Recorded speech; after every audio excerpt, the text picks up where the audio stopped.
Pernahkah kau berpikir bahwa dirimu tidak seperti yang kau pikirkan?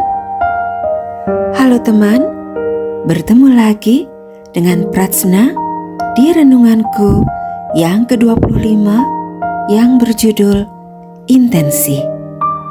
Kuawali dengan sebuah cerita pendek karya Pratsna Paramita Ea yang berjudul Seperti Tertidur. Seorang ibu tua dengan baju lusuh dan sederhana sering menghadiri rumah ibadah. Ia duduk paling belakang dan ia terlihat seperti tertidur karena ia sesekali memejamkan matanya saat sang pemimpin rohani sedang berkhotbah. Sehabis ibadah, sang pemimpin rohani pun menegurnya untuk tidak tidur saat ibadah. Rupanya, hal itu tetap terjadi lagi di saat acara doa bersama. Semua umat berteriak amin ketika sang pemimpin rohani itu berdoa, kecuali ibu tua itu. Seperti biasa, dia hanya diam dan seperti tertidur. Suatu hari, pemimpin rohani dan ibu tua itu meninggal di hari yang sama. Mereka berdua sama-sama dibawa malaikat ke surga. Di surga, si ibu tua mendapatkan rumah besar dan mewah dengan lampu berhiaskan intan berlian yang bersinar terang. Sementara sang pemimpin rohani mendapatkan rumah yang kecil dan sederhana dengan hanya satu lampu redup yang menerangi rumah itu. Sang pemimpin rohani pun protes kepada Tuhan. "Tuhan, aku sudah berbuat banyak untukmu. Aku membuat rumah ibadah untukmu. Lalu aku memimpin umat untuk menyembahmu. Dan aku mendoakan orang sakit atas namamu. Mengapa rumahku lebih kecil dari ibu yang kerjanya tidur setiap kali ibadah?" Lalu Tuhan memerintahkan malaikat untuk memutar sebuah video yang isinya adalah isi hati mereka masing-masing. Ternyata ibu itu selama ini tidaklah tidur, walaupun sepertinya demikian. Di dalam hatinya ternyata dia berdoa dengan segenap hatinya, bersyafaat bagi sang pemimpin rohani, bagi umat yang dipimpinnya, dan bagi kelancaran di setiap kegiatan rohani yang diadakan. Ibu itu berdoa dengan kerendahan hatinya. Ia merasa hanya itu yang ia miliki untuk diberikan kepada Tuhan, yaitu hatinya dengan segenap ketulusan yang ada. Dan ketika video pemimpin rohani diputar, isinya adalah kesombongan. Dia berdoa dengan sikap hati yang sombong. Dia memimpin umat dengan sikap hati yang arogan. Semua aktivitas agamawi didasari kesombongan rohaninya. Dan ketika berdoa, dia yakin doanya pasti didengar Tuhan karena Ia adalah wakil Tuhan di rumah ibadah itu.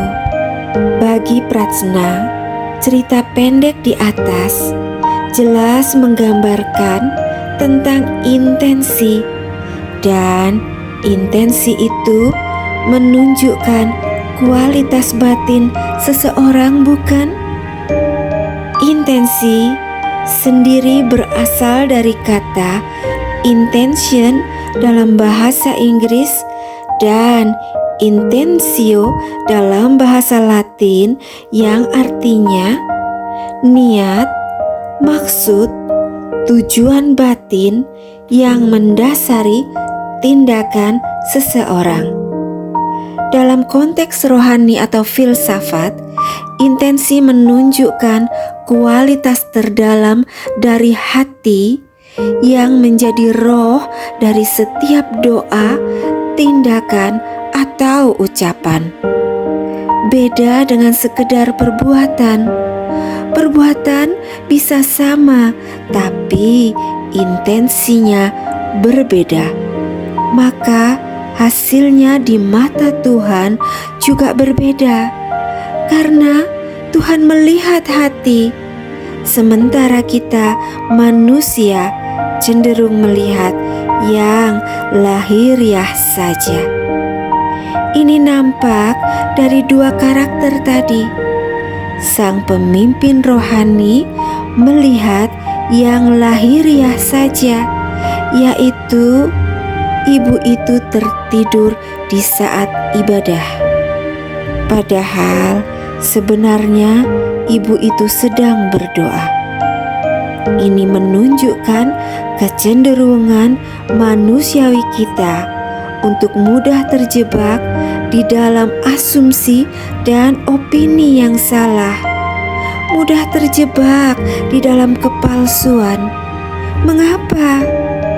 Karena kita suka dengan hal-hal yang superficial dan kita pun fokus di situ saja. Sang pemimpin rohani mewakili kecenderungan manusiawi kita untuk menilai orang lain dari penampilannya saja dan sibuk membangun image lahiriah, tapi lupa dengan kualitas batiniah.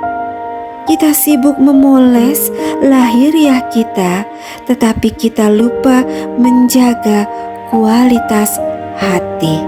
Sementara sang ibu tua menggambarkan dimensi batin yang berbeda dari sang pemimpin rohani. Secara lahiriah, dia jauh dari image rohani secara standar pada umumnya supaya dianggap berrohani. Karena ia selalu seperti tertidur saat ibadah. Ia juga tidak berteriak amin saat berdoa. Bahkan mungkin ia hanya bisa memberi persembahan dengan nominal rendah karena kondisi ekonominya. Bahkan mungkin ia tidak bisa memberi uang karena ia miskin. Tetapi ibu itu memberi hatinya buat Tuhan dan buat sesamanya. Dia berdoa dengan segenap cinta dan ketulusannya bagi pekerjaan Tuhan dan bagi sesama. Ketika dia melakukan itu, dia melakukan dengan kesadaran bahwa dia bukan siapa-siapa, tetapi hanyalah seseorang yang ingin mencintai Tuhan dan sesama lewat doanya yang tulus. Sang ibu tua mewakili kesadaran batin manusia ketika ia sudah bergerak dari level substansi menuju esensi. Substansi adalah wadahnya dan esensi adalah isinya. Sang ibu sudah tidak memusingkan apa kata orang tentang dirinya. Sang ibu tidak memaksakan diri untuk tampil berohani secara substansi saja, yaitu dengan teriakan amin yang kencang, atau duduk di bangku paling depan dan memberi persembahan sebanyak mungkin supaya dibilang berohani. Sang ibu fokus pada esensi, yaitu ketulusan hatinya dan kerendahan hatinya yang justru menghidupi semua doa dan semua tindakan agamawinya. Apakah substansi tidak lagi penting, Pratsna? Tentu saja substansi tetap penting, karena substansi adalah jembatan menuju pada esensi. Tetapi jangan berhenti di substansi saja. Itu maksud Pratsna. Isi substansimu dengan esensi yang benar. Disitulah intensimu diuji. Kata-kata doa adalah substansi.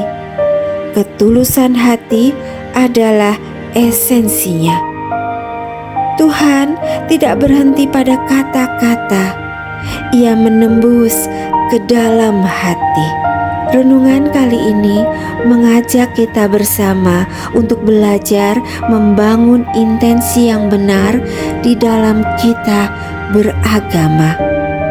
Mengajak kita untuk bergerak dari level substansi ke esensi, karena esensilah yang akan menentukan bobot kita di hadapan tahta anugerahnya. Karena esensi yang benar membuat intensi kita menjadi benar. Yuk kita meningkatkan kualitas batin kita dengan intensi yang benar di dalam beribadah dan beragama, yaitu dengan intensi cinta kasih, kejujuran, dan ketulusan. Karena pada akhirnya bukan berapa banyak yang Tuhan lihat di kita, tetapi kualitas batinmu yang menentukan nilai akhirmu. Seperti yang dikatakan Immanuel Kant, bahwa moralitas dari tindakan tidak ditentukan oleh hasilnya, melainkan oleh maksud di baliknya. Oke teman, itu dulu renunganku kali ini.